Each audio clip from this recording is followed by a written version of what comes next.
Thyroid tablets எடுத்தும் உங்க thyroid levels control ஆகாம இருக்கா? அப்ப நான் சொல்ல போற இந்த விஷயத்தை கேட்டு ஆடி போயிருவீங்க. நான் டாக்டர் பிரவீன் ராஜ்.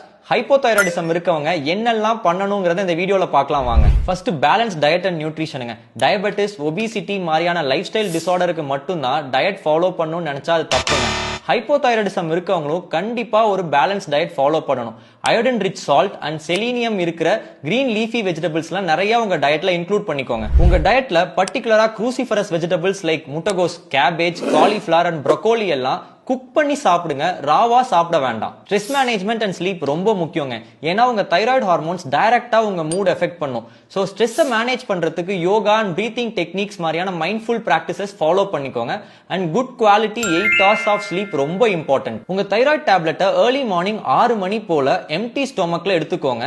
எடுத்ததுக்கு அப்புறம் ஒரு 1 hourக்கு டீ, காஃபி ஆர் பிரேக்ஃபாஸ்ட் எடுக்கிறத அவாய்ட் பண்ணிக்கோங்க. டேப்லெட் எடுக்கிறவங்களுக்கு தைராய்டு கண்ட்ரோல் ஆக மினிமம் 8 to 12 வாரமாச்சு ஆகும். ஆனா இங்க டேப்லெட் எடுக்க ஆரம்பிக்கிறவங்க 1 monthலயே டிஸ்கண்டினியூ பண்ணிடுறாங்க. இந்த மிஸ்டேக்ஸ் எல்லாம் அவாய்ட் பண்ணா உங்க தைராய்டு லெவலை கண்ட்ரோல்ல வச்சுக்க முடியும். இந்த மாதிரியான ஹெல்த் இன்ஃபோக்கு ஹெல்த் ஈஸியை ஃபாலோ பண்ணிக்கோங்க.